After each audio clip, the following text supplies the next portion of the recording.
The earliest mention in an authentic historical authority occurs in the Liber Pontificalis, where the biography of Pope Simplicius, 468–483, states that this pope consecrated a basilica of the holy martyr Bibiana, which contained her body, near the Palatium Licinianum. The Basilica of Santa Bibiana still exists.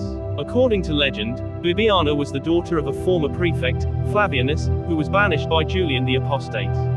His wife Daphrosa, and two daughters, Demetria and Bibiana, were also persecuted by Julian.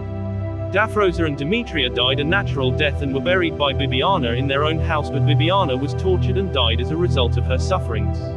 2 days after her death, a priest named John buried Bibiana near her mother and sister in her home, the house being later turned into a church. It is evident that the legend seeks to explain in this way the origin of the church and the presence in it of the bodies of the above-mentioned confessors. An alternate account says that in the year 363, Emperor Julian made Apronianus governor of Rome. Bibiana suffered in the persecution started by him.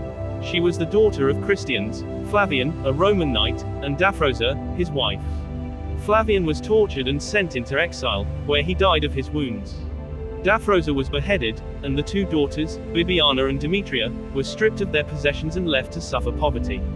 However, they remained in their house, spending their time in fasting and prayer. Apronianus, seeing that hunger and want had no effect upon them, summoned them. Demetria, after confessing her faith, fell dead at the feet of the tyrant.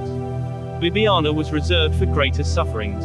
She was placed in the hands of a wicked woman called Rufina, who in vain endeavored to seduce her.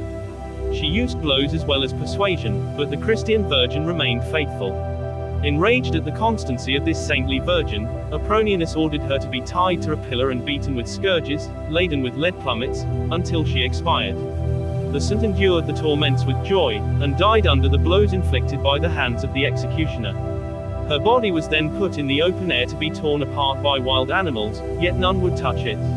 After 2 days she was buried.